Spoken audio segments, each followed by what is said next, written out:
NATO's operations against Moammar Gadhafi's forces began in March with French and British airstrikes on Libyan army positions. And it was French warplanes that ultimately brought the mission to an end, bombing Gadhafi's convoy as it left his hometown of Sirte.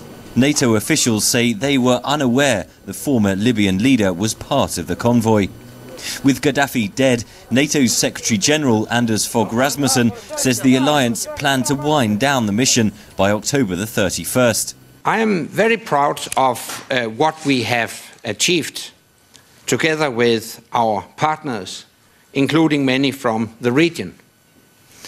Our military forces prevented a massacre and saved countless lives. We created the conditions for the people of Libya to determine their own future. Their courage and determination in the cause of freedom is an inspiration to the world. President Nicolas Sarkozy of France and Prime Minister David Cameron of Britain had led the diplomatic push for a no-fly zone over Libya enforced by NATO.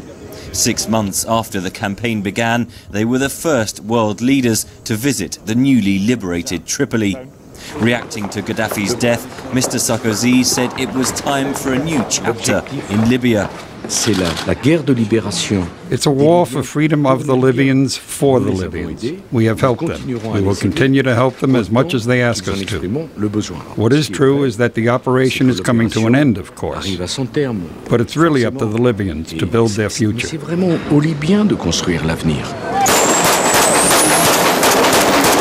Despite the elation expressed by many world leaders at the victory of Libya's rebel forces over Gadhafi, analysts say questions will linger over the nature of the NATO mission.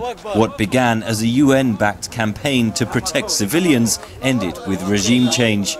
The UN and NATO are demanding an investigation into how Gadhafi met his violent death after being captured by Libyan fighters. That will be debated in the coming days. Ultimately, NATO commanders say they are satisfied. A mission accomplished, an alliance seemingly strengthened. Henry Ridgwell for VOA News, London.